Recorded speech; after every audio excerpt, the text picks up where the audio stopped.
బోలో యేసు మహారాజుకు. మీలో ఎవరైనా కానీ దేవుని వాక్యాన్ని శ్రద్ధగా వినకపోతే ప్రమాదం ఏంటంటే విశ్వాసం ఉండదు. దేవుని దగ్గరికి వచ్చిన నీకు విశ్వాసం ఉండాలి. విశ్వాసం అనేది ఎలాగొస్తుంది అంటే వాక్యాన్ని వినడాన్ని బట్టి వస్తుంది విశ్వాసం. కూర్చోమని చెప్పాను నేను.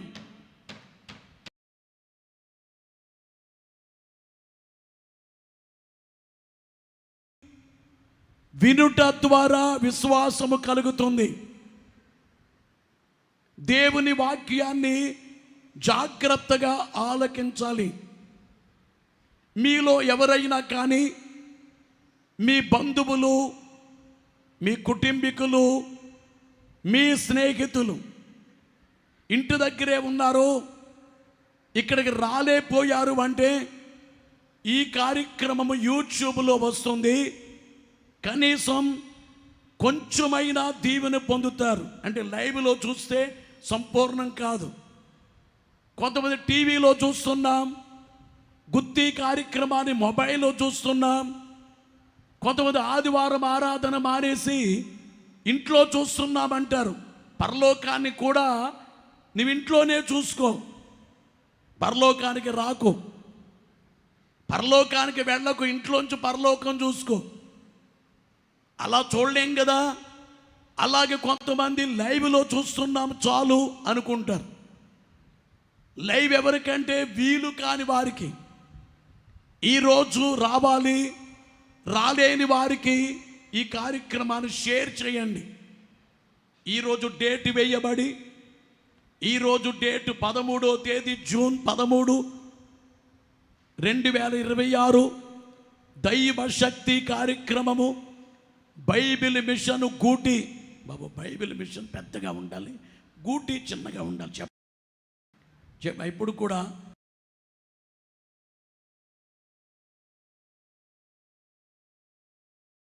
గమనించే మాట ఏమిటంటే బైబిల్ మిషన్ గూటి అని ఉంటుంది. గుర్తించండి. ఈ కార్యక్రమాన్ని మీ యూట్యూబ్లో మీరు షేర్ చేయవచ్చని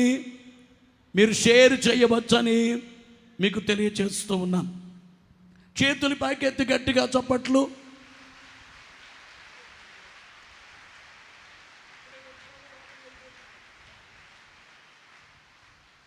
ప్రభునందు ప్రియులారా, మనము చదువుకున్నటువంటి వచనాన్ని ఇంకొకసారి చదువుదాము.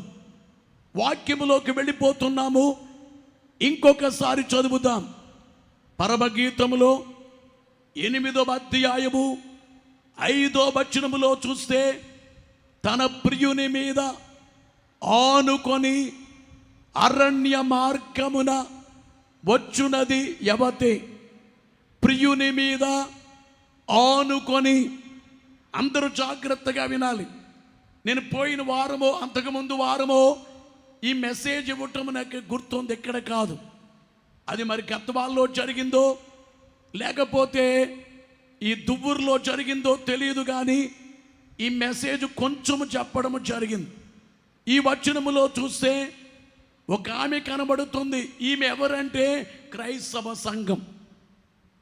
క్రైస్తవ సంఘాన్ని పరమగీతములో ప్రియురాలని వ్రాయబడింది, క్రీస్తుని ప్రియుడు అని వ్రాయబడింది.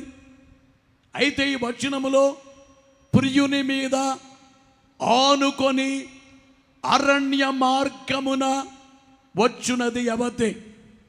అంటే ఎవరి మీద ఆనుకుంది? ప్రియుని మీద ఆనుకుంది. జాగ్రత్తగా వినండి. ఈమె ఎక్కడి నుంచి వస్తుంది? ఏ మార్గములో వస్తుంది? అరణ్యములో వస్తుంది. శిరస్సు పైకెత్తాలి. అరణ్యములో వస్తుంది ఈమె. అరణ్య మార్గమున బయలుదేరి వస్తుంది. అరణ్య మార్గమున ప్రియుని మీద ఆనుకొని అరణ్య మార్గం. ఇప్పుడు మీరు చెప్పాలి నాకు, మా అరణ్యములో ప్రయాణించటం క్షేమకరమా ప్రమాదకరమా? అరణ్యములో ప్రయాణించడం క్షేమకరమా ప్రమాదకరమా? ఎందువల్ల? అరణ్యములో ఎందువల్ల ప్రమాదం? బజార్లో బజార్లో పెడితే ప్రమాదమా? మాట్లాడలేదు. బజార్లో పెడుతుంటే ప్రమాదమా? ప్రమాదము కాదు. ఎందుకంటే చుట్టూ అందరూ ఉంటారు. ఓ రోజున ఒక అమ్మాయిని ఒక అబ్బాయి వచ్చి ఏడిపిస్తున్నాడు. బజార్లో అన్న చూడండి అన్న అంది. వెంటనే అందరూ కలిసి కొట్టు పడేశారు. అమ్మ పైకి చూడమ్మా, పైకి చూడు.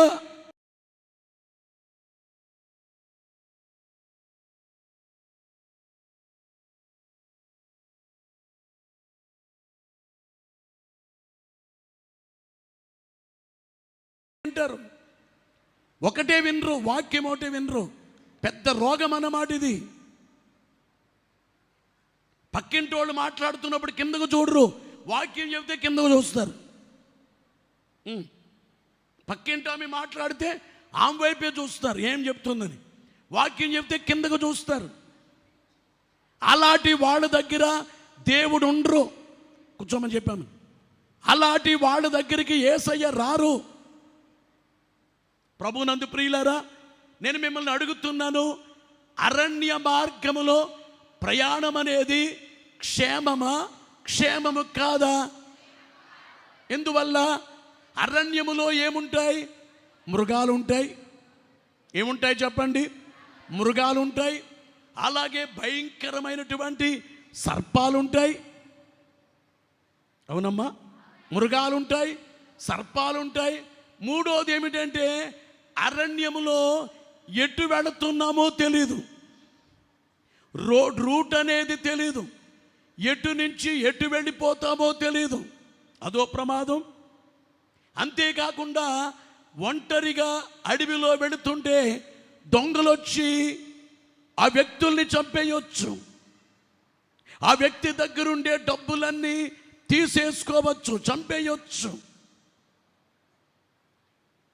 మా నాన్నగారు చెప్తుండేవారు, చిన్నప్పుడు ఓ కలెక్టర్ గారు వచ్చారట, సబ్ కలెక్టర్ గారు. అరణ్యములో చాలామంది దొంగలు వెళ్ళిన వాళ్ళని కొట్టేస్తున్నారు, దోచేసుకున్నారు. కలెక్టర్ గారు, సబ్ కలెక్టర్ గారు స్త్రీలాగా వేషం వేసుకుని, ఏ వేషం?